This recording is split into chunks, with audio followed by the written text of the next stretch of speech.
Where did you go to school? And here's your name. What do you think of what's going on right now, mate? These evil little invisible parasites. Satan-worshipping Freemason morons. Do you understand what I'm saying? We're not run by factions. Get the fuck out of camera! There are much more powerful international forces in play.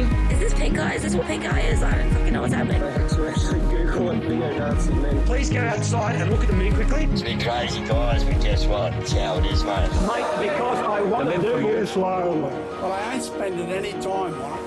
Welcome to the Conditional Release Program, a podcast that delves into the netherworld of cults, crims, and con artists. I'm Jack the Insider, otherwise known as Peter Hoyster for tax purposes. And I'm Joel Hill, and in today's episode we are taking a long, hard look at Russian political interference in the UK and ask whether it delivered a triumph for Putin in the 2016 Brexit referendum. Yes, Bojo's political epitaphs were written last week, and no one in the mainstream media went even close to raising the question of black Russian money funding the Leave campaign that Bojo led 6 years ago. It's time we got that sorted out. And we've got Georgian idiots, fuckwits, and subsits coming out of every orifice in today's Conditional Release Program. And in what has become a weekly begging exercise, we must remind listeners that this kind of piss-funny tomfoolery ain't cheap, and we ask you to help support the show. The Conditional Release Program is free in dollar terms, but it does have a human cost on Joel, who has been injected with homemade amphetamines, and I don't really like them very much. Oh. And he's been wheeled into the studio in a straitjacket. He's wriggling a lot now, but once the initial buzz settles, he should be fine. Yeah. To help alleviate his pain, we have a Patreon set up with all manner of bonus content behind the paywall, which is our way of saying thank you. See, if you give us money, I can afford Xanax and I can counteract this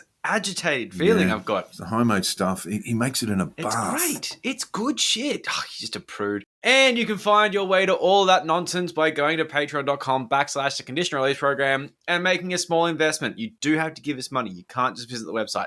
And we'd like to thank our existing patrons who help us keep the show on the road and the new ones who have just entered our hearts forever. Recently, I mean forever, unless you cancel, and well, fuck you, you're dead to us. Yeah, that's the way it goes. For as little as $5 a month, you'll have access to all sorts of amazing content. So hit us up on the Patreon if you can. Yeah, thanks, guys. But that's enough of that. That's just sad. There is a lot to get through today. It's been busy. So let's kick it off right now with the Conditional Release Program's weekly news.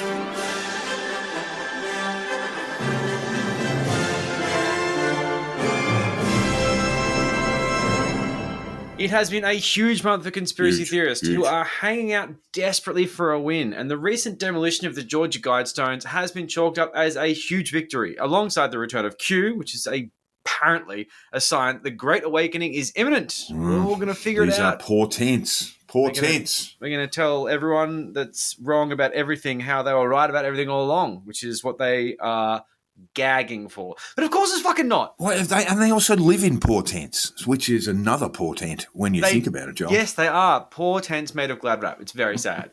So look, these people need something to go right for them. They've had an okay month, you know, they've taken some rights away, but the vaccine hasn't quite killed us all yet, and time is ticking. Come on, guys, tick-tock. Get on with it. And while they have decided to claim heart disease, which was, you know, the biggest killer before the pandemic was even a twinkle in a Wuhan bat's eye, it's still not enough to cover the completely absurd claim that everyone who got the jab was going to die within 3 years. But they need these small wins right now to keep the morale high, to keep things pumping. Morale high. Smash those Guidestones. Q comes back. Feels good. So the Georgia Guidestones themselves, for those who don't know what they are, John Oliver does an amazing episode on them. It's totally worth watching. But in the meantime, I'll give you the short version, which is the Guidestones are like a small-ish monument. You know, it's not Taj Mahal sized. It's, they're big stones, but they're not huge. Yeah. Made of granite in Georgia, and people just refer to it as basically America's Stonehenge. So you can kind of imagine what it is. Unless you don't know what Stonehenge is, which is very funny. But instead of like a mysterious construct made by ancient druids, it's actually just a few slabs of granite thrown together by an anonymous rich guy in 1980 with some shit writing on it. They're not ancient. No, they're really not. They're America's form of ancient, which is over 20 years old. An ancient structure. Yeah, it's not. For some reason, they believe that some kind of event was going to wipe out most of humanity, which is pretty reasonable belief during the Cold War, to be fair, you know, mutually assured destruction and all that. And these stones were meant to act as a set of rules for building humanity back up, which included these 10 guidelines with some casual eugenics in there and just general fairly boring shit about living with nature, maintaining justice in society, blah, blah, blah. Justice. It's very American. And it's all repeated in several languages, which is not very American because there's only one language that matters, and that is American. But it's also meant to be a calendar, a clock, and a compass, which like it apparently doesn't really do those things though. So that's all right. That's hard. I wouldn't worry about It's it. like a pair of Barter Scouts, you know, but I don't bigger. even know what that is. Is that... Barter Scouts used to have a little compass in the sole. Ah, that's Yeah. kind of cool. My watch has a compass, which I got after roaming the streets of Amsterdam, having no idea what way was up and down on the map full of gibberish. But Dear. then phones got maps, and well, I haven't used it much since. Yeah. So basically, you can't pick north in an environment, Joel. I pity you. well, yeah, pity me. Go for it. I can't. No, I just point to it, and people go, "That's not north." Yes, it is. Yeah, that is the confidence of a Yank. This is perfect because this is exactly the kind of thing this asshole would have done, where he just basically had money and decided to make this thing.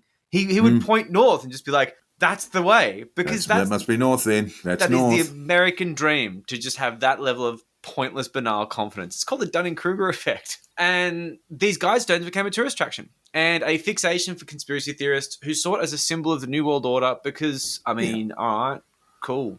Yeah, Well, I guess.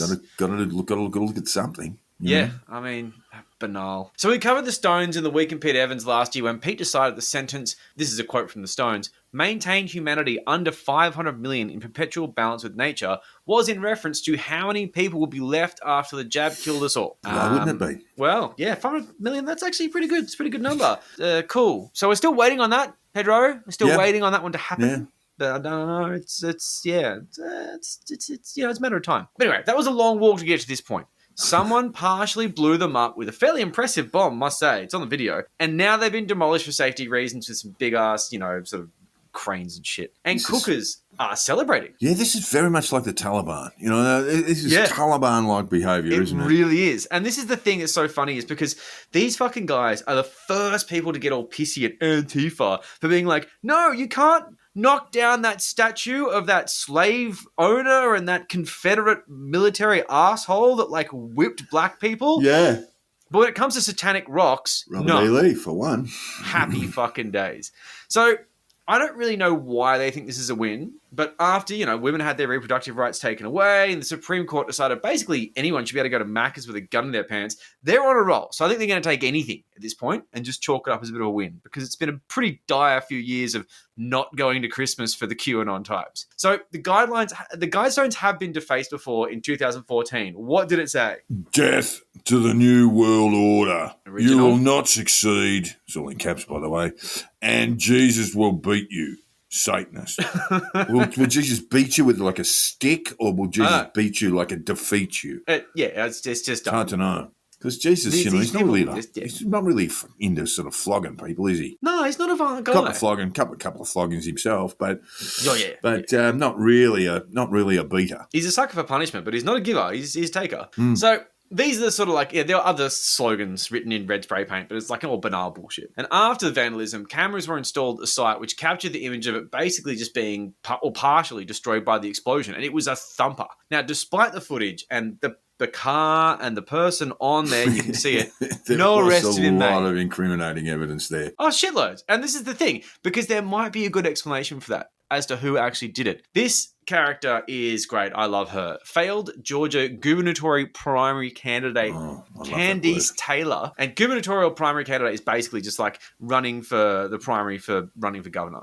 And she did not make it. We have a fair bit of gubernatorial stuff going on, gubernatorial primaries going on in Blackpool Folkways, Joe. Oh, looking forward to that. Yes. So it basically means you can just put your hand up and say, I'm going to have a crack. Yeah, right? exactly. There's no real like filtering thing. It's like democracy. And then there's a primary process where you are selected as the Republican or indeed the Democrat candidate. So she's just put her hand up for the primary and didn't get very far. But this doesn't make her random fucking idiot Candice Taylor. This makes her gubernatorial primary candidate, somehow giving her some like legitimacy. No. Yeah, that's it.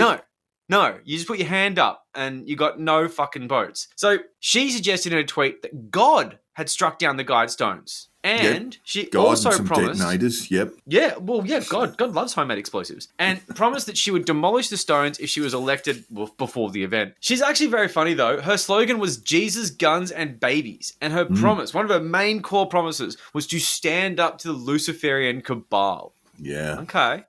And her website also claims that demolishing the Georgia Guidestones is Executive Order number 10. And this is what it says. Ooh. For decades, the global Luciferian regime has seeped its way into our government, capitalised for some reason. They demoralised us with humiliation rituals as they tore down our historical monuments, persecuted our children, locked us down in our homes, and forced us into becoming walking science experiments through a global vaccination program. They erected statues spelling out the exact plans they had for us, and today we, the people of Georgia, say no more. It's time for us to return the favour. On my first day as Governor of Georgia, I will move to demolish the demonic plans of our enemy. The satanic agenda is not welcome in our state. Support my fight by contributing. Hello. And watch as I turn the Georgia Guidestones into dust. But it's already happened. Well, unfortunately, she's kind of lost her gimmick. But not only this, but I just realized this now. They demoralized us with humiliation rituals as they tore down our historical monuments. Yeah. That's the opening sentence to her declaration to tear down something. That is not very historical, but... We are talking about statues that were erected to basically mythologize a bunch of people who attacked the US Army. Yeah, they were actually put up to fuck with black people. I mean, like, these people are fucking scum. So, look, I'm just going to say right now, I've looked. There doesn't appear to be any other executives' orders on her website, so it seems like she's just kicking off at number 10. And it should be known that she has a PhD in counsellor education and has spent years as a school counsellor. She's baked as a fucking scone and she's giving kids advice on how to be sane. The fuck? That'll work well. No, this is so bad. So I have no idea why she's considered a gubernatorial candidate either. And this is what I was saying before, man. All she did is run in a Republican primary. She got 3.5% of the vote. Oh, damn. But this is great. So she didn't take the loss well with Mike Lindell of MyPillow and Absolute Proof. He was claiming that she was a victim of voter fraud and she was kicking and screaming as well. And there's just no evidence except for the fact that she reckons there were more volunteers that she had signed up than voters. But I'm guessing that volunteer list is actually an email list canvassed from a whole bunch of cookers from across the country. She could have got 3.6% of the vote or even 3.7. I mean, it's just, it's that typical sort of thing. It's almost like that dumbass thing of that Darren Bergworth guy who's like, bro, if you vote for me, text me your ballot and I'm going to check that, all the texts with how many votes I get. And if I get more texts and votes, I'll know it's fraudulent. And it turns out, was it necessary, Dazza? Because you didn't get many votes. No. But this is the thing, man. This is just a pet hate. It's a bit of a derail, but Yanks just love voting for office because then they become a candidate and they become legitimate and they sound more interesting than they actually are. And it happens here too, Joel. It does, absolutely. But where you've got, we've just seen a bunch of cookers run as candidates and now they become known as a candidate or a UAP candidate or an independent candidate for the seat of Isaac or whatever it is, They won't be as effective at milking it as Americans are, like Laura Loomer. They do a really good job of milking. Well, she's gubernatorial, so that is a step up. It's a great word too, so I'm very happy with it. Fabulous word. But anyway, look, the Georgia Guidestones are dumb. Now they're gone. Don't give a shit. But I think it's very funny. While the community will suffer locally from the destruction because they are a tourist attraction and, the local pie shops can have a shit of a time getting new customers, the Demolition Act is being considered like an act of domestic terrorism. Which is interesting because they're not taking it well. But cookers are celebrating the downfall of a symbol that was just sort of vaguely linked to a bunch of conspiracy theories and considered satanic for no apparent reason. But they needed a win. So here we go. They got a win on their belt. Tough times for the kiosk outside the Georgia Guidestones, it really is, basically come see the gravel. Yeah, that's it. It's see very the dust. Sad. Come see the place where it used to be. But, what can you do? They only really care about cafes that are closed by pandemic measures and not satanic monuments that they celebrate the explosions of. It's very sad.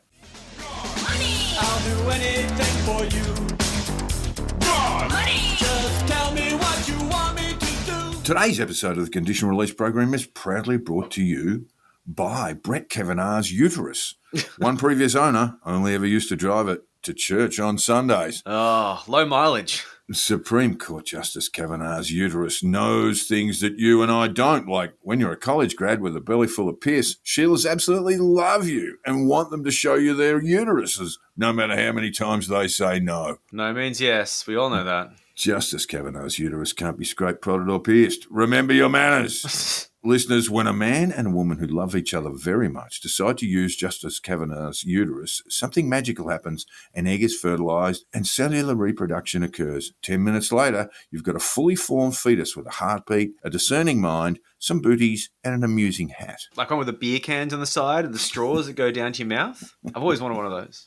Killing that sentient embryo inside Justice Kavanaugh's uterus will make Justice Kavanaugh's uterus sad. Can't have that. And that's why Brett Kavanaugh's banned it. Good. It's now a felony in Mississippi to fiddle about with Justice Kavanaugh's uterus. Nature is restored. So next time you've drunk too much and got a raging boner, help yourself to a uterus. If something goes wrong, well, that's woman stuff. And none of your business.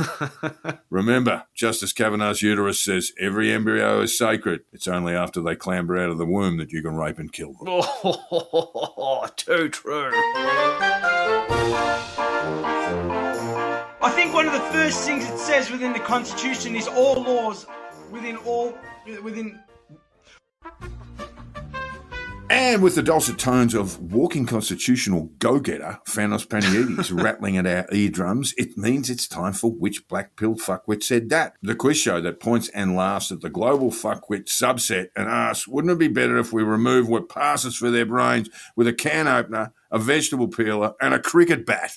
And if you're successful in today's Which Black-Pilled Fuckwit Said That, Joel, you'll be date raped by drunk Brett Kavanaugh. Great. Don't worry, he's tiny, no girth. It's kind of why he does it, actually. Oh, he's such a cunt. And we are going to be doing things a little differently today, thanks to listener Philip or Molly, depending on how close you are to him. I call him Molly because we are mates, a friendship forged in black-pilled fuckwittery fire. But you can call him Philip or Phil or Mr. Molly at a pinch, Joel. Yeah. Molly watched the Republican Arizona gubernatorial primary and pointed out some A-grade fuckwittery from the candidates, and it got me inspired to check it out on YouTube, which I did, but felt like vomiting within 3 minutes and had to turn it off. You see, current Arizona Republican Governor Doug Ducey is term limited, so it means a bunch of fresh-faced Trumpers drooling to get a little frontier justice done to anyone they don't like. No. And that means like foreigners, gays, Yeah. well, and pretty much everyone else who isn't a fetus. Yeah, exactly. But as you said, once you're born, game off. That's it. No protections for you. Oh, I'm sorry, do you want some food? Oh, I'm sorry, were you sexually assaulted? Don't care. So our quotes today, Joel, because we are doing it a little differently today, are all taken from a primary debate beamed live to the good people of Arizona. We would call them the lucky ones. Oh, my God. Really, though? So who from the Arizonan Republican Party, which is code word for fuckwit, It really albeit is. a very special type of fuckwit, A very special type of fuckwit. in the gubernatorial primary debate said this? Now, Jesus. well, we'll go on with we'll get on with the quotes in a minute, but I have to introduce the four candidates to you, Joel.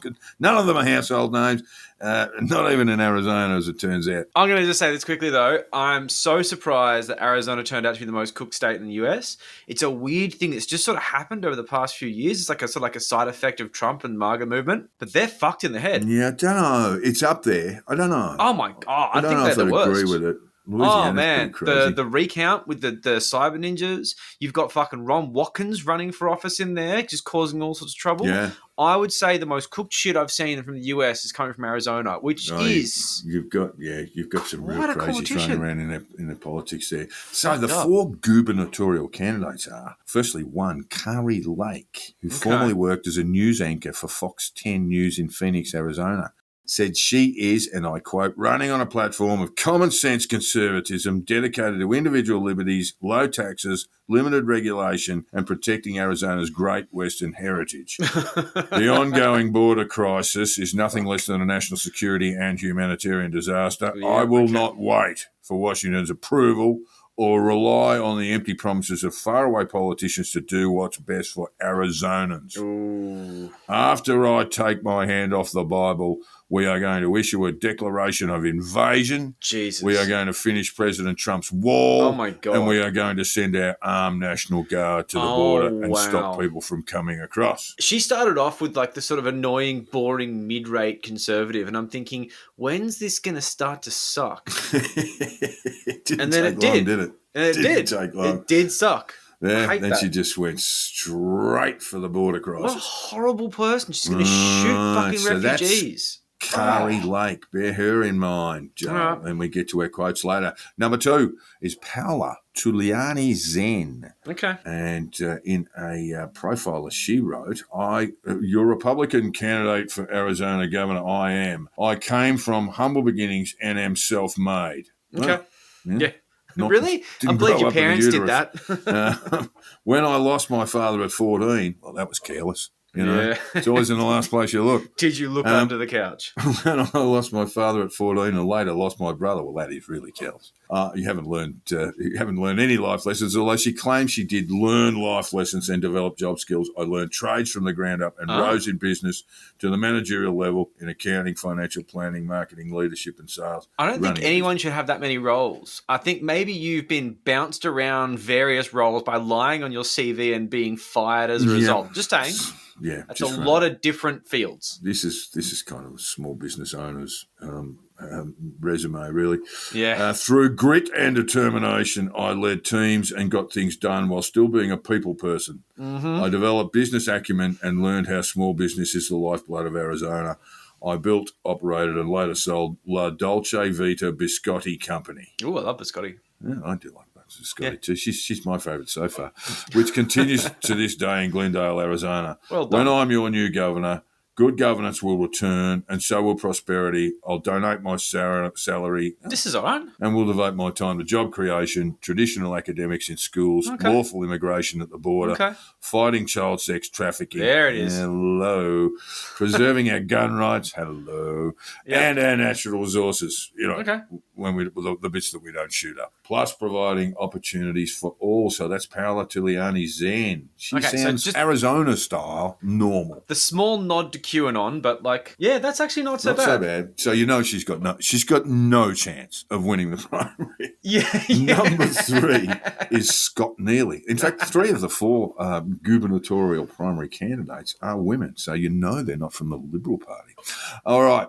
Number 3, Scott Neely. I am an ultra-conservative, multiple small business owner running for Arizona governor. I have self-funded my campaign thus far and would just like the opportunity to allow Arizonans, I don't know why there's an apostrophe there, you idiot, Scott, to get to know me and understand my unique vision for Arizona. He's got a unique vision. I'm a blue-collared middle-class worker who wants to free the Arizona middle class. Okay. But you're also a multiple business owner. What have they been enslaved? Cool. Are you making them work in your small business there, Scott? What motivated me to run was the simple fact that the other candidates running do not understand what the middle-class life is like when middle-class workers are the foundation of Arizona. Being a part... He owns multiple businesses. He's not working class. He's not middle class. Being a part of... Unless those businesses being suck. Being a part of the people and working beside them every day gives me a unique... You've used unique a couple of times there, Scott. Point of view. I want to make Arizona a place where people have to work, play and live. Right now, people are beginning to believe that there are only 4 Republican candidates for governor. Semi-literate too, Scott.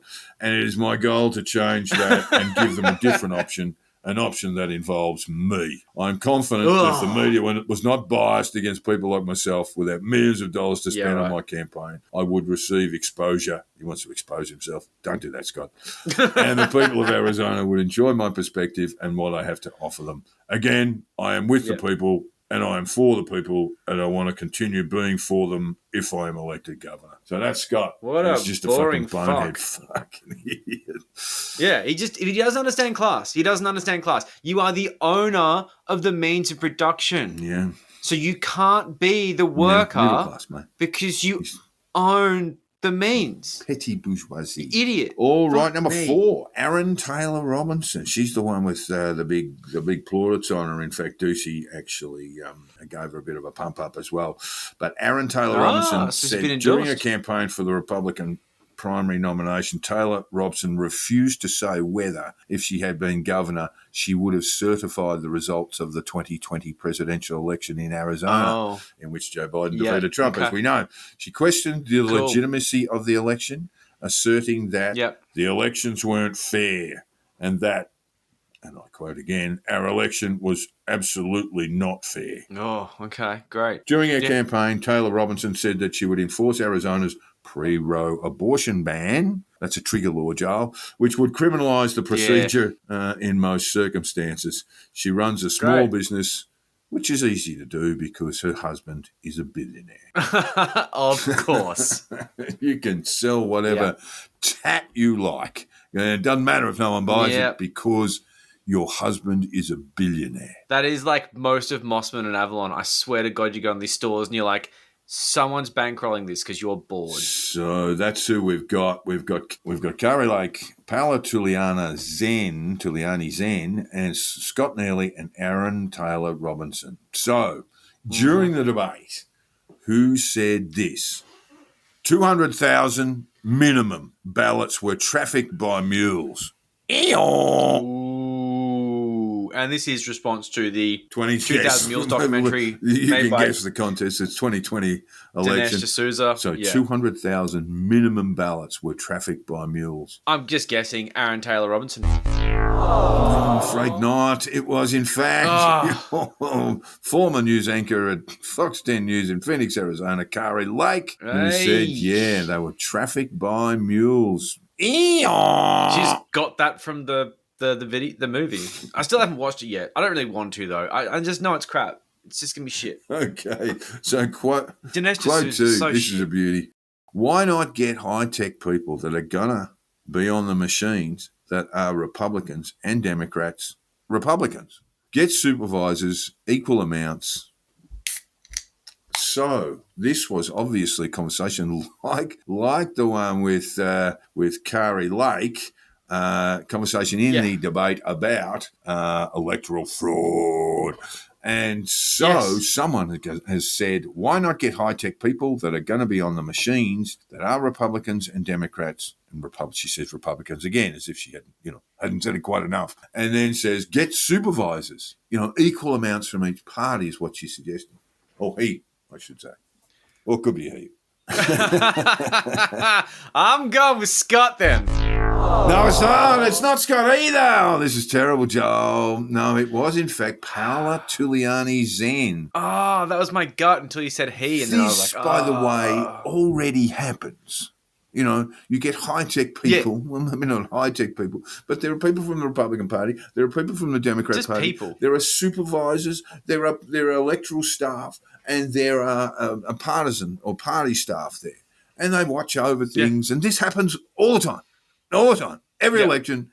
Yep. So she suggested Paola, who's, we decided is a pretty good candidate, doesn't know a whole lot about the electoral process because if she did, she would have realised that what she's recommending as policy is already happening in American elections. Yeah. All right. It is great. I love when they do that. They do this all the time, especially with cookers in Australia.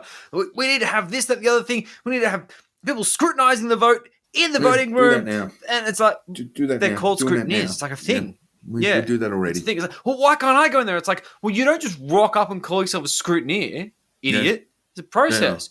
Oh, but that's just stopping people like me from getting in there. Yeah, it is. That's it. Because you're a fucking lunatic. Red velvet. Yeah, because you're mad. You can't cross the red velvet line, I'm afraid. Ugh, not with those shoes. Christ. All right. Quote number 3. This is a beauty too. Why can't we treat human life in the same way we even treat alien life that we discovered on an alien planet? This is the most cooked thing. Okay. Look, I'm guessing we're playing a game of elimination here, and it's going to be a 50-50, but it might not be. I'm going to go with the Scott guy. Yay, Joe! Well. I don't know that he won quite enough to be date rate by Brett Kavanaugh, but you did get a win after all of that. So Scott Neely. Yeah, we're treating people worse than the aliens that we've discovered on alien planets, and that's a disgrace. That is genuinely stupid. That's got to stop right now. That's just dumb. I'm actually surprised that he said that. If I had to go blank, I would have gone with Curry Lake on that one because she sounds completely insane. But, I mean, they all sort of do, really. What an absolute shithole of a state. Yeah, well, at least, she's worked at Fox 10 News. She's a newsreader, so she can read. So that's Yes, something. well, that's good. But she's this... That is good. This sort of made-up sort of Barbie doll, mature age Barbie doll thing, with this sort of shock of silver hair.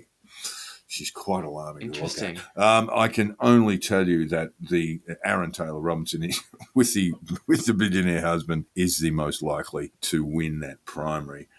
And because the of the $1 billion. Well, her husband does have $1 billion, which is an advantage, It is an advantage. And if he only had just the $1 billion and she decided to divorce him, well, she'd have $500 million. That's a good trot. But she's also been supported by Trump and the outgoing governor as well. So, If she got the nod of Trump, chances are what's happened is the billionaire's given Trump a couple $1 million to say that. But yeah, look, whatever.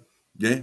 So there you go. Wouldn't surprise me. Absolutely wonderful stuff there, Molly. Really enjoyed it when you sent it through to me. I thought, we're going to do a special here. And that was all based on the Arizona Republican gubernatorial primary debate. Beautiful thing. Beautiful thing indeed. Democracy. It works. These people vote. We fired you, we sacked you, we dismissed you as what? As garbage, because that's all you are. You're a criminal, you're a traitor, and you're going to the biggest barbecue in history. So from Christmas dinner to you are the dinner. Thank you. That's what I'll go with. Canberra and subsit Elvira Shagabutanova, who has a fantastic name. It is great. It is great. She's had a shit of a time over the past year, facing the ACT Magistrates Court for 2 sets of charges that were entirely her fault and completely unnecessary because she is an angry idiot. That's comes much more clear as this story goes on. The first instance was for 3 charges, including trespass and failing to comply with a health direction without a reasonable excuse, and she was eventually, after a lot of nonsense, fined $450. But in the hearing, body camera footage of the incident from police was shown to the court, and it was described as chaotic. Shagabutanova said, "My English not very good, but my English enough to understand my rights." Is it though?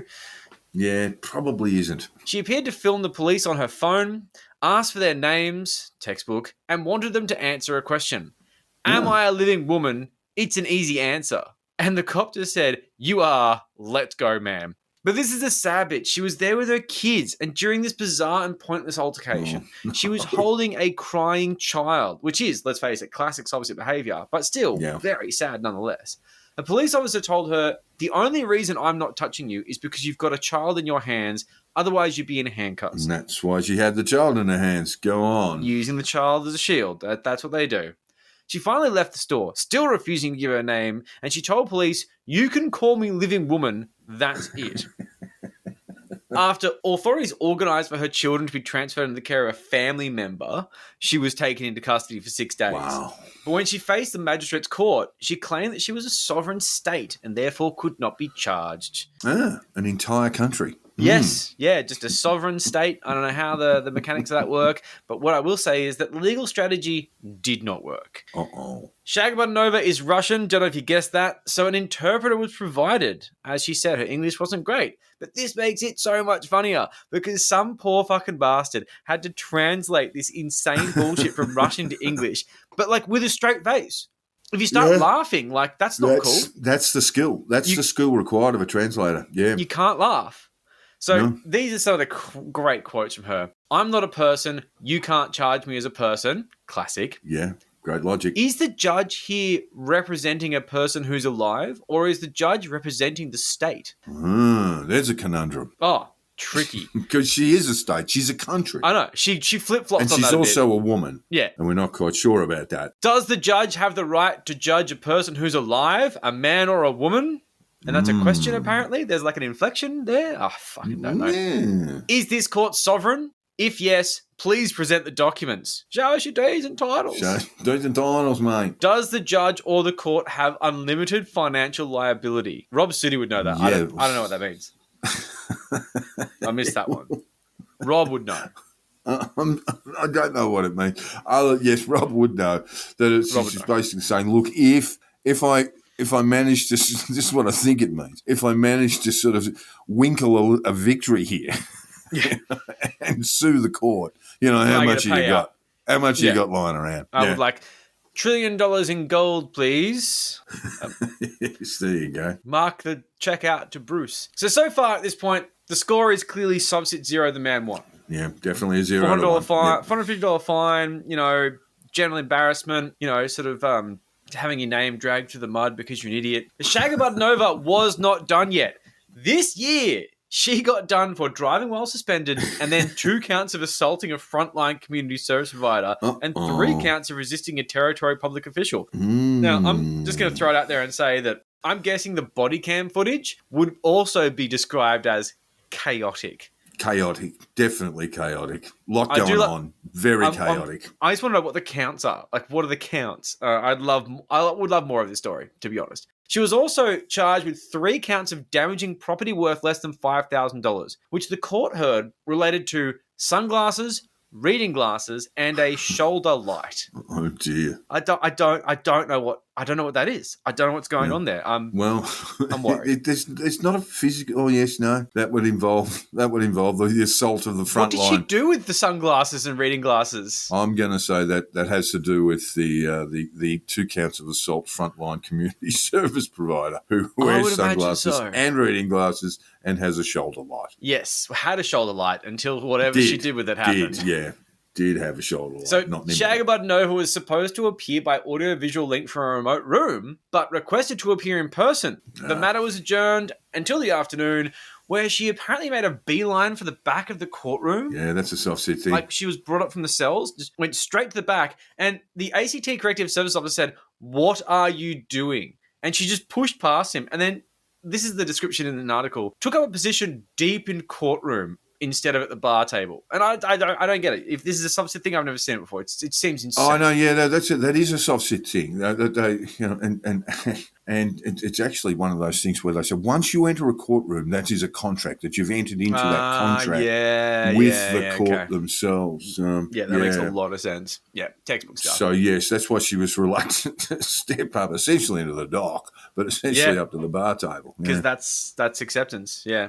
Ironically, they send a lot of unilateral contracts and they consider silence to be acceptance, but that's a whole other story. I won't go into it. The magistrate addressed the woman by her name and asked her to move forward so he could hear her, but Shagabud Nova, who declined legal aid assistance, mind you, and represented herself, just refused to cooperate. Typical. And said, "I'm not her. I'm not person at all. I am living woman." I mean, okay. But this is great. So the magistrate then asked Shagabud Nova if she was going to apply for bail, and she just didn't answer. She just blanked him. The prosecutor is then like, "We don't oppose bail if it's applied for." So Shagabud Nova carries on saying, "I don't trust this court." And then basically the magistrate got the shits and said that she must be taken back to the cells to appear by audiovisual link. Good. Once he finished dealing with other cases. He just couldn't be bothered with this shit anymore. Right, so then later on in the remote room. Wasting everybody's time. Go away, sit in a cell for a while, think about it. Yeah, exactly. But she's not done. This woman clearly has stamina. In the remote room later on, Shagabud Nova refused to sit in the chair and then again asked Mr. Lawton who he was speaking to, saying, "Are you talking to living woman or fantasy?" Ooh. And the magistrate just replies, "I'm talking to you, the person who's talking to me. I don't care what your name is." And then just straight up said, "I want you to answer my question. Do you apply for bail or not?" And then eventually, Shagabud Nova told the court she would not apply for bail. It was unopposed by the prosecution. She just chose not to apply for bail. All she had to say was, "I would like bail, please." I would like bail, please. Okay, go to jail. Granted.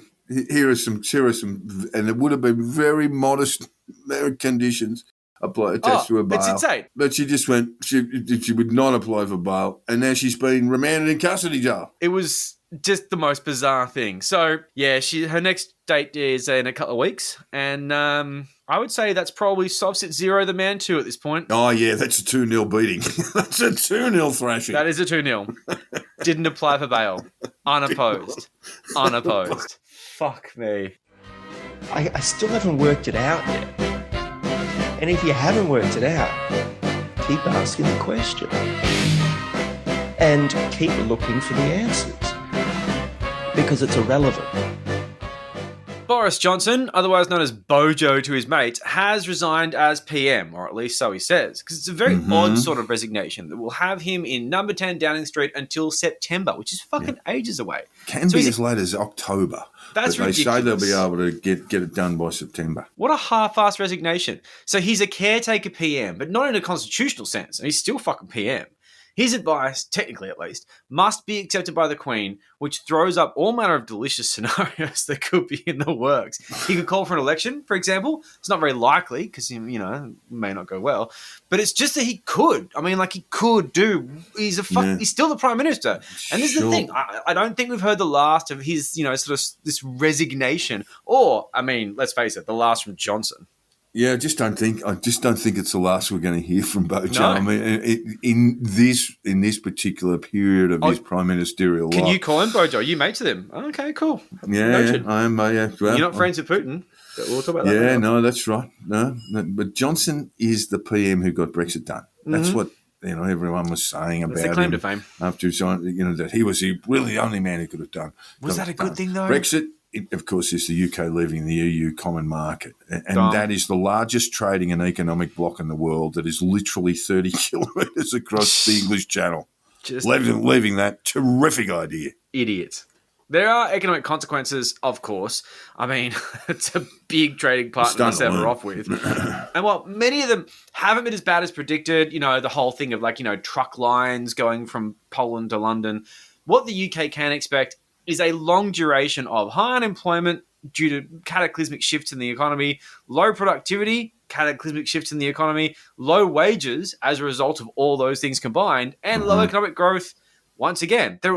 These are follow-on effects of each other. And it's going to be fucking dire for the Brits who weren't in a great position to start with. Particularly up north, and we'll talk about that in a minute. Yeah. And when Bojo resigned last week, Ukrainian President Vladimir Zelensky said he was devastated. Oh, his Johnson mate. had put himself forward as Zelensky's staunchest ally. He did. The Russian invasion sent Johnson into Churchillian speeches of support for the underdog. As a NATO partner, the UK under Johnson has dispatched weaponry and troops designed to help train the Ukrainian army. They're not fighting, but they're training troops from the UK. And this has made Johnson and Putin mortal enemies. Oh, that's so sad because it wasn't always the case. This is the thing.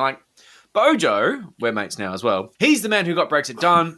Chief campaigner for the Leave case, and we need to go back to the 2016 referendum where all this happened to really determine the extent of Russian influence, there he is, and the use of black Russian money to bankroll the actual Leave campaign. I was really surprised to learn this. This is a great segment. Suffice to say, Bojo and Putin were a great deal closer back then. It's very sad.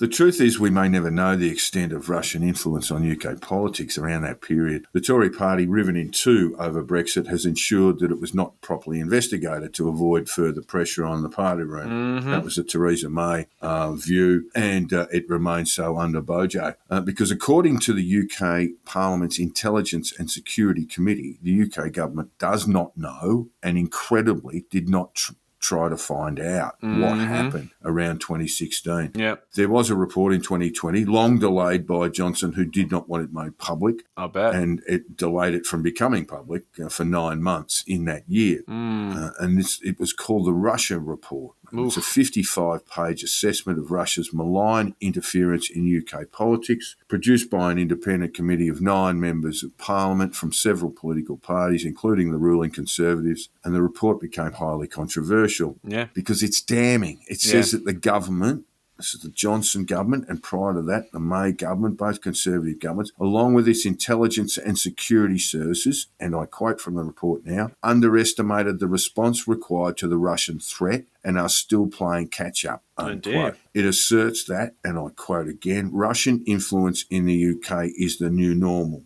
The UK is clearly a target for Russian disinformation. Oof. That's not good. Now, if Russia did have a role in tipping the 2016 Brexit referendum, the report asserts that it was not through direct involvement in the voting process, which in the United Kingdom is done, like it is here, with paper and pencil. and considered very difficult, therefore, to corrupt. Yes, well, you say that, but I'm sure that Steve from One Nation would have an issue with it. Mike Lindell would probably find issue. Donald Trump could probably find some big lies in there. Oh, they love the idea of a pencil because they think it can be erased. Yeah, exactly. Isn't it so fucking stupid? That's exactly it, though. It's so and it's true.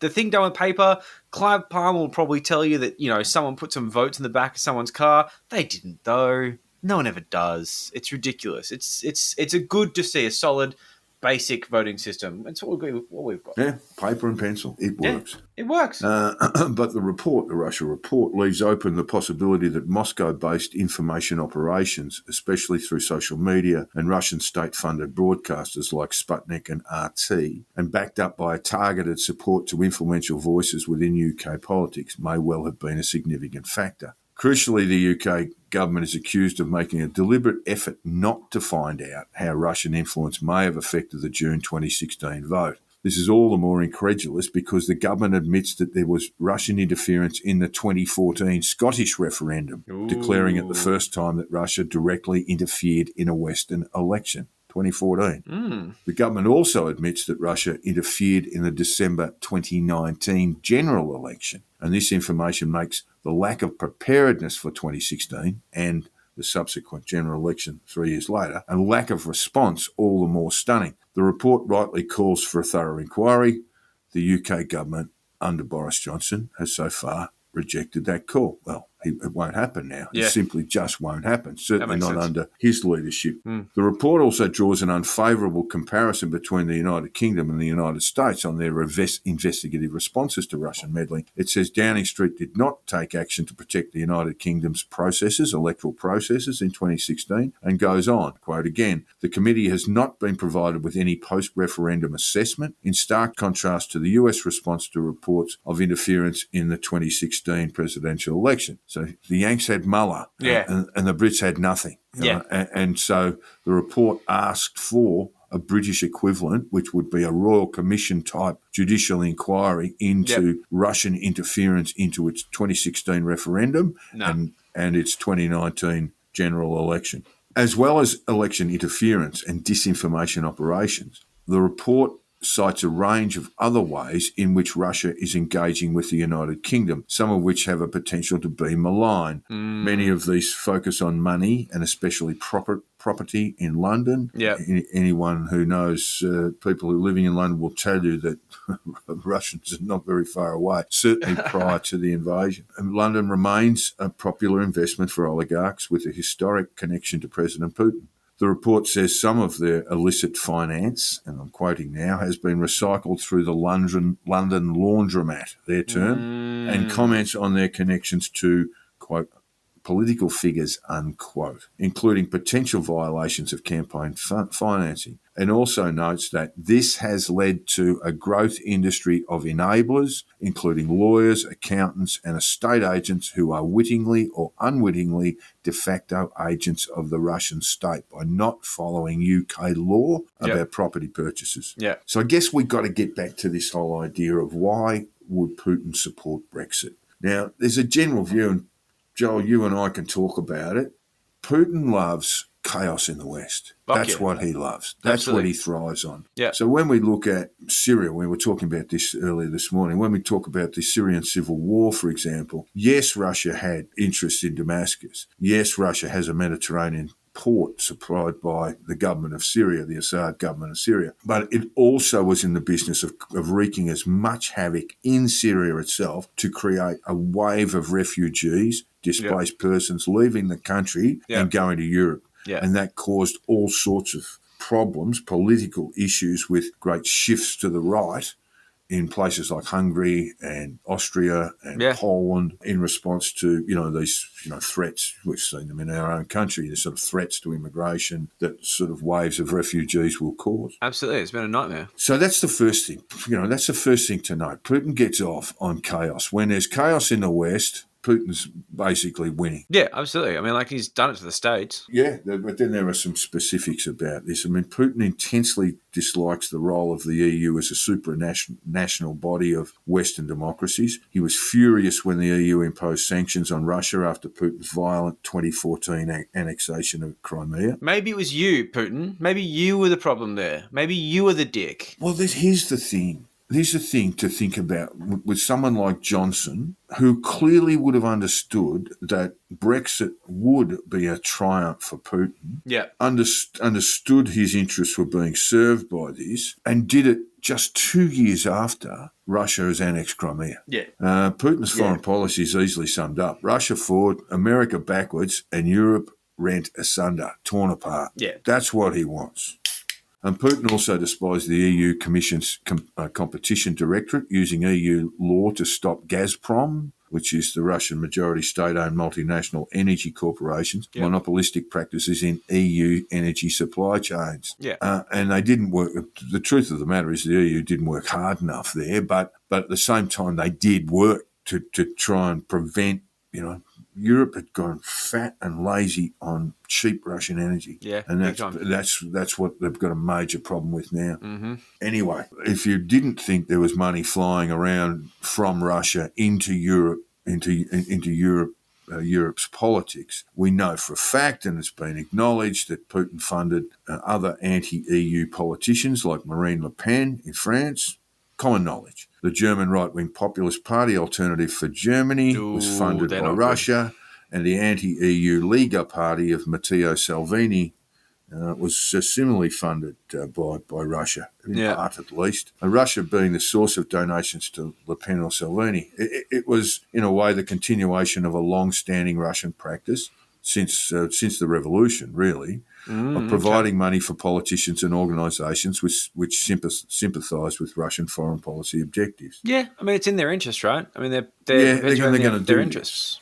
And again, experienced politicians like Boris Johnson know these things, Joe. That is the thing. So I can't be that angry at Russia pursuing their own self-interest and doing it in a way that is underhand and unpleasant because that's the nature of things, blah, blah. I get it. I kind of get it. Yeah, I kind of get it. And there's this antagonistic relationship which they are trying to make the most out of by destabilizing people they perceive as being sort of enemy states, or at least potentially neutral leaning enemy, and doing it from the inside. Like, I mean, they don't need to start wars. They just need to pay off agitators. There's a lot of clout merchants. There's a lot of clout merchants in the UK politics who got a boost from Russian money and just never ever have accepted it or been public about it. Totally, you got Boykov, but like not only that, but like you've got this situation where they just have bot farms of influencers that are just creating this kind of like counter narrative content that fucking idiots like Pete Evans share without actually looking into. Indeed, they're fucking patsies for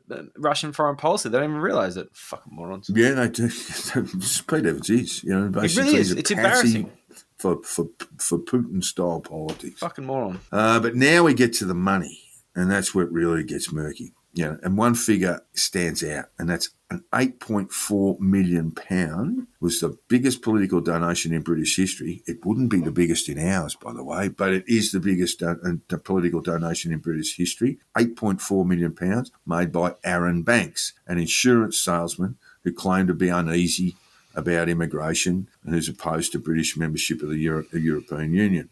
The money all went to the Brexit Leave campaign. That's a big amount. £8.4 million is huge. And if that money came direct from Banks' own bank account, then it was perfectly legal. Foreign donations to elections and referendum campaigns have to be declared and identified. So if it was Russian money, it had to be declared, but it wasn't. Mm-hmm. And this comes from one of the biggest failures of the 1997 Labor government, Blair government, that just did not adopt clear laws limiting political donations.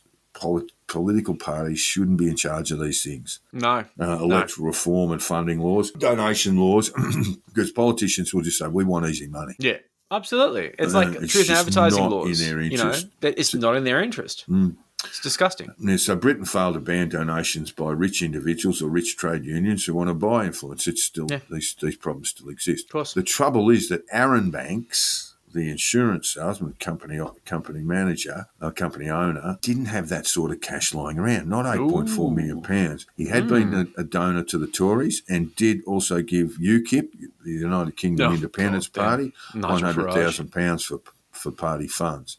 But this is different, it's £8.4 million pounds. That's a lot of money. One of the companies he owned was insolvent, and it's just like, you just don't have this sort of cash. I mean, he's got a few bob, but he doesn't have that kind of money to give away. Just sitting around. Yeah, and it's not disputed that Banks, it's Aaron Banks again, had close associations with the Russian government. His own published accounts of his involvement, he put a book out after the Brexit referendum, his own published accounts about the Brexit campaign, recorded meetings with the Russian ambassador Alexander Yakovenko, that's the ambassador to the UK, who's a close Putin associate. A Russian spy, Alexander Udod, was tasked with getting close to Nigel Farage from UKIP and Aaron Banks. Udod was expelled from the UK in 2018 following the attempted murder of Sergei Skripal in Salisbury. The Skripal killer came from the GRU, the Russian military intelligence agency, headed up to 2016 by Igor Sergan. He was a strong advocate of Brexit, not from any reasons of taking back control or other anti-EU arguments advanced over many years by British politicians and journalists of right and left. In evidence to the House of Commons Select Committee on Culture, Media and Sport, Banks and his associate, Andy Wigmore, will pop up a fair bit, denied any Russian connection. But Banks had been in Moscow, and at least 3 business deals were offered at the Russian embassy or by Russian agents to the pair. They're offered gold mines. They're allowed to invest in Russian gold mines and silver mines. Okay. The Russian ambassador and the spy Udod were invited to parties hosted by Banks. Now, the Electoral Commission did refer Banks to the National Crime Agency, but Theresa May, Bojo's predecessor as Prime Minister, did not order the intelligence agencies help provide evidence. So they can conduct an inquiry, the Electoral Commission or the National Crime Agency can conduct an inquiry, but they're flying blind because they've got no assistance from intelligence. Yep. So Theresa May shut that down. She refused to accept that any question mark might be placed over the very narrow win for Brexit when 36% of the total registered electorate voted to leave the EU. Yep. Jeremy Corbyn has been a lifelong opponent of EU membership and had voted against every EU treaty in the House of Commons since 1983. Interesting. Scumbag. With the arrival of Boris Johnson and a 100% Brexit cabinet, so he kicked out everyone. I think there were some 12 cabinet members who got the flick. The political establishment began to instinctively retreat from the notion that Russia may have influenced Brexit.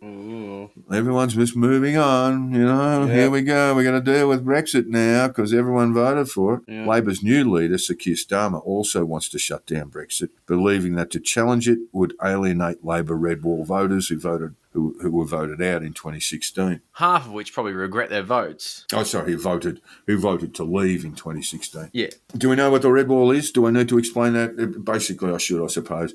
That in the Midlands and going up to the northwest, that's what's called the Labor red wall. They save seats. And Johnson in 2019 was able to bring it down. Yeah. And Brexit, everyone in these sort of red wall electorates voted to leave. Yeah.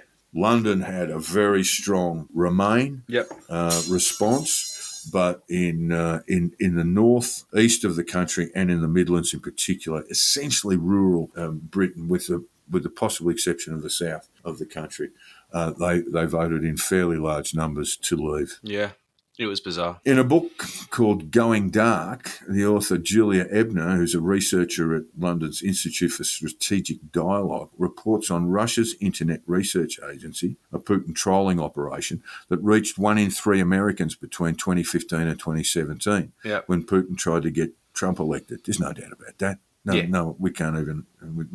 We'd be silly of debating it. We just know that this happened. Totally. The Internet Research Agency set up 3,841 fake Twitter accounts to pump out Kremlin lines on Trump and also Brexit. The Russian state-controlled TV station RT and link news agency Sputnik, based in Edinburgh, provided endless platforms for anti-EU commentators, economists and politicians. One of the things that I find quite alarming with the whole, the origin story of this sort of bot farm, fake Twitter accounts, pumping out these Kremlin lines on Trump and Brexit, is that they're self-perpetuating. So once you do this, you create new bots. But these aren't bots, these are people. But you just pill them. So many people on Twitter are so hard to tell whether they are bots or whether they are people. It is hard to tell. Because, yeah, I mean... But they have been touched by these bots. They didn't get made organically. They didn't come to these conclusions by themselves. They were brought to these conclusions by these campaigns. But now they are humans perpetuating this line for what was originally a propaganda campaign run by bots. That is such a crazy concept that you can recruit human beings to become your new army of bots once you release an army of bots. And they fucking share this stuff. They share it proudly and they will defend it to the death, not really understanding what any of it means. Have you ever looked at your followers and thought, I don't know that guy, and that guy's got a really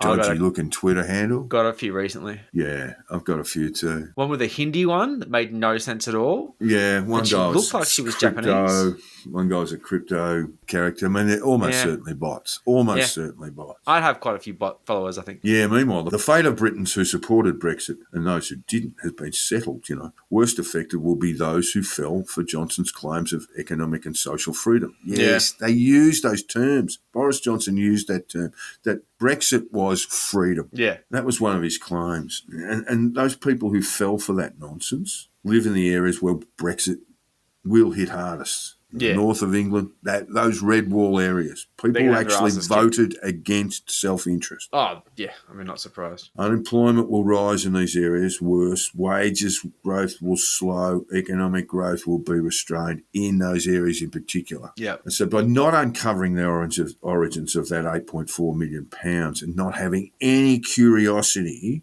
around who funded the Leave campaign, and not properly investigating it or calling for proper investigations that included intelligence agencies, MI5, MI6. By ignoring all of those things, it means we'll never know the extent of Russian influence on Brexit and what Johnson knew. Yeah. But what he did know was that Brexit would play into the hands of Putin. He's not stupid. Yeah. He would have known that Brexit would be exactly what Putin was after. And these people, they're guided by self-interest above anything else because they're despicable parasites. Well, let's just get briefly to the numbers. Did Russia ultimately shape the outcome of the Brexit referendum? Given that the result was so close, that just 1 in 50 voters, 1 of every 50 voters, had felt differently when they entered the polling booth on June 23, 2016, the result would have been different. 1 in 50, 2 in 100. Mm-hmm. The Kremlin operation could well have tipped the balance, It's not something we're certain about, but we're saying it's possible. And the UK has absolutely zero curiosity about it. Yeah. Look, there would be other influences that might have tipped things in the Leave direction, of course, and we should probably acknowledge those in a sort of butterfly effect conundrum of sorts, a lacklustre Remain campaign bogged down by disunited opposition. God, they used to publish just reams of stats and data that was just so turgid and unreadable that, it would have warned most people off. A government that miscalculated the risks. There just wasn't enough warning. The pro-Brexit British media, which basically was urging the departure. So there are other influences. And we're acknowledging that there are other influences besides just Russian black money and Russian propaganda. Yeah. But Johnson doesn't want the scrutiny, didn't want it when he was Prime Minister. And they'll never revisit this. But now he parades around as Putin's most devilish enemy. Yeah. Sure, he didn't see Putin's invasion of Ukraine coming. But he was foreign minister when Putin's Russia forcibly annexed Crimea, which was the first stage in Putin's aggressive adventurism. First of many. Yeah. So Johnson knew the nature of the beast he was dealing with. Yeah. I think you're giving him a lot of credit to say that he was ignorant of the whole thing. But yeah, Well, there's meetings with oligarchs. There's all sorts of things, Joel. Again, it was probably a step aside. Certainly Farage was just all over it. Yeah. Not surprised for a second. So we get back to that 1 in 50 voters. Had they changed their minds back in 2016, Putin would have been thwarted, at least in that objective. His ambitions to break up the EU would have been vanquished. It's definitely his ambitions. Yeah. But instead, he was delivered a strategic victory, and the responsibility for that lies with Boris Johnson. Or Bojo to his mates.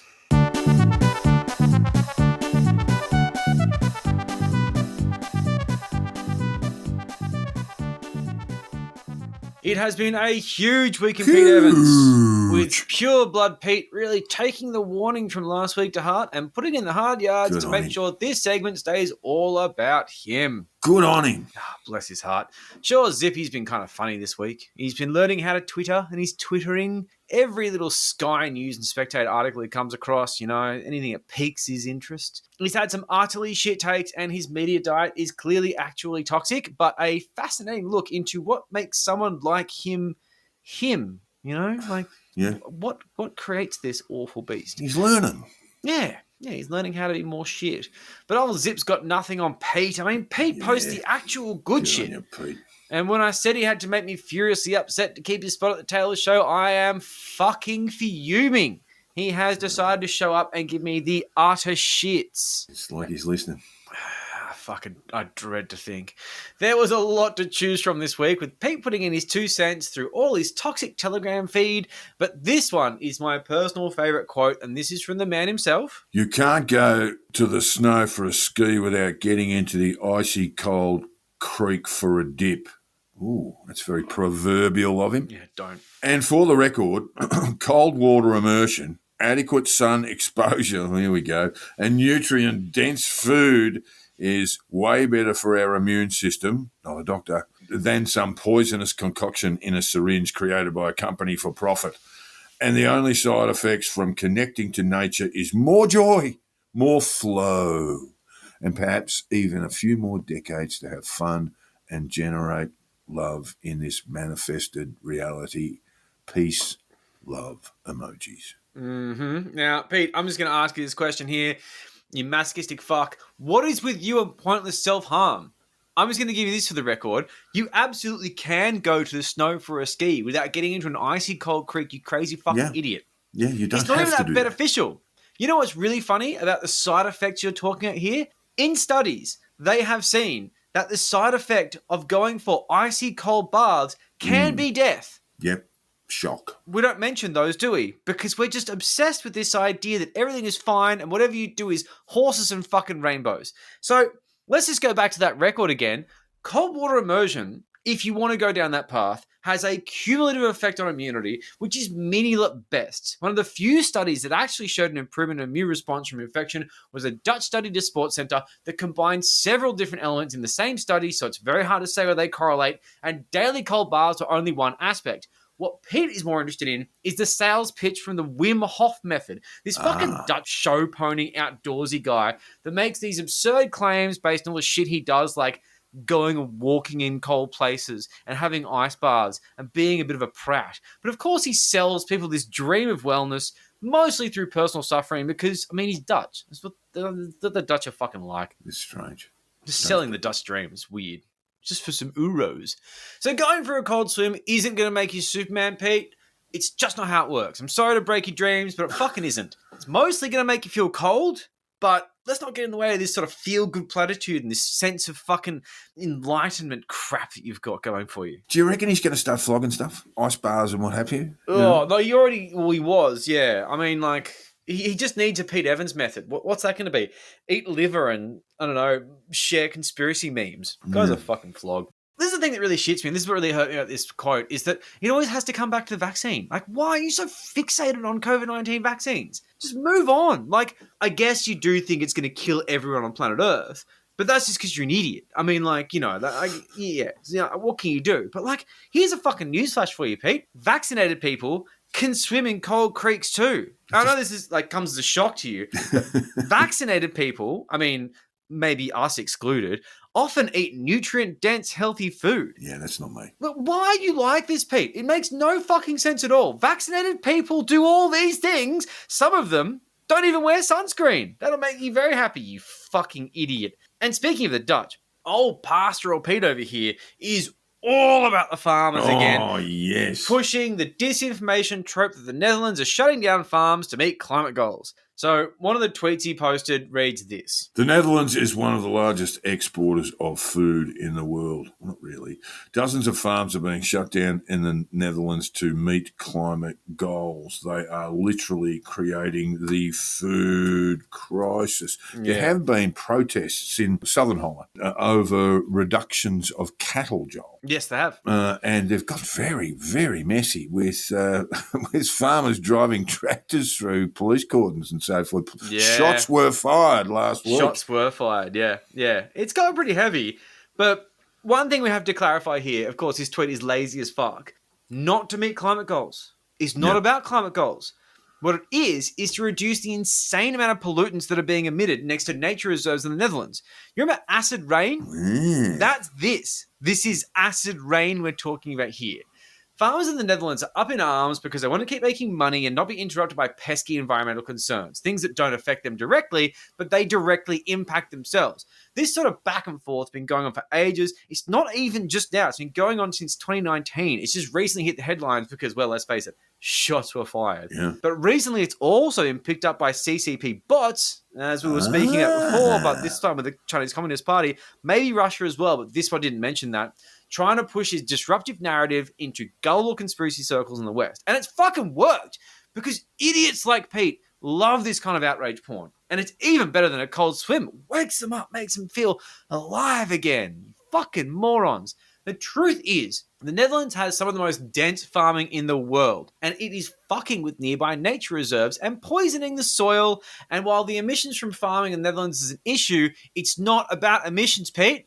This is about Dutch farms that are near protected nature reserves, and the government in the Netherlands are prepared to spend 24 billion euros to help farmers comply with regulations or move their operations away from these sensitive ecological areas. But just like our very own Aussie battler farmers that Pauline would fucking die for if she could, they hate having to share the land with nature and they resent change. These people are inherently conservative and mostly cunts. Some farmers will have to move, and that can be a serious issue with these generational farms holding sentimental value. But I'm sorry, your family pride isn't more important than the fact that you absolutely, objectively destroy the environment around you, which happens to be making ecosystems completely collapse due to this sort of heavy industrialized farming that you practice. You can't fucking do this. Nitrogen oxide pollution causes algal blooms that destroy marine ecosystems, but you're not a fisherman, so you don't care. Invasive grasses that thrive and overtake other food crops that you don't grow, so who gives a fuck? And soil and waterways are destroyed by this leaching into them. It causes respiratory problems in people who are just nearby. It makes acid rain, for fuck's sake. But come on, Pete. Don't pretend that you give a fuck about Dutch farmers. Because you absolutely don't. That's the thing for me. Name one. Name one, you absolute lying swine. You're just addicted to manufactured anger porn from bot farms that play on your obsession with counter-narratives, and you just seek to destabilize Western democracy by manipulating smooth-brained people like you to turn you into disinformation-spreading zombies. It's disgusting, and you're complicit. You are such a part of this, and you are pathetic for being so. You claim to be all about the environment. Look at you with your fucking peace, love, rainbows, and your grassland. You live in fucking paradise because no farmers are around destroying the soil. And I honestly believe that you do care about the environment in your tiny brain. But then you spread this bullshit mindlessly because climate change is a Jewish conspiracy to destroy the world. The farmers are suffering as a result. Pete, you are a bootlicker of the worst kind. You're a mindless shill for actual propaganda campaigns, and it would be a concern if you were relevant, but thankfully no one gives a fuck about what you think and haven't for some time. Top work though, Pedro. You managed to keep the weak and Pete Evans about you. Because you are such an insufferable cunt. Well done, Pete. Well done, with Pete. Dog shit politics and this undying love for amplifying bullshit that you stayed at the end. Well done. Just, I'm proud of you. Fucking proud. Top work. Top work. And you have been listening to the Conditional Release program with your host, Jack the Insider and Joel Hill. If you haven't already, hit the subscribe button. And if you've enjoyed our bullshit, throw us a 5-star review on your podcast app. Jack can be found on Twitter on @JackTheInsider and Joel on @CrunchyMoses with a K. If you're a bot, please follow me. We've set up a Facebook page you can find fairly easily. Promoting your podcast is However, easier said than done. If you would share this episode, or maybe get your mates who are bots to do it, or a past episode, or whatever, just share our shit. It helps a lot. We see you do it. We love you doing it. And we file your name away in the friendship pile. But everyone else is filed in the cunt pile we don't like. The Patreon is up and running. And we ask listeners, even from the cunt pile, to consider throwing a few dollars our way. We will take you. If you come from the cunt pile into the Patreon pile, you become the God pile. There's a lot of piles involved. But for as little as $5 a month, you have access to all sorts of bonus content, which we painstakingly make and I don't edit. If you give us even more money, you get a whole bunch of other benefits, more access to us for some weird reason. You might like that, parasocial relationships. You can even watch us record the show. There is an option for that. There's a whole thing. But if we get to 1,000 patrons, this is a milestone. We promise Jack will fly to Russia in a t-shirt that says Puck Putin on it and record his violent arrest on Facebook Live. And do you get it? Like Puck Putin? Yeah. It's like fuck It took me Putin ages to figure that out. on the t-shirt. It's written on the t-shirt. It's funny. Feed me Novichok. As I am banned from Russia. Yeah, and we love the definitely grift. slow. It's just that we're not as good at it as the cookers are. Help us. We're morally conflicted. Yeah, see, I'm not morally conflicted in any way, shape, or form. I'm currently courting a new advertiser selling Trump-themed crypto that's guaranteed to make you rich, virile, and incontinent. Join up at patreon.com/the Conditional Release Program. I ticked 2 of those 3 boxes. And finally, all feedback, tips and death threats should be sent to the Conditional Release Program at gmail.com. We would love to hear from you, even if it's to tell us about your experiences with government cheese and living in vans. We love listener stories. Send them over. Tell us about it. Tell us about it, guys. Thanks, Especially listeners. that government cheese. It's orange for a reason. Thanks, listeners. See you next time. See you guys. I don't think I ever want to talk to any of those people. Fuck me, you guys are bastards!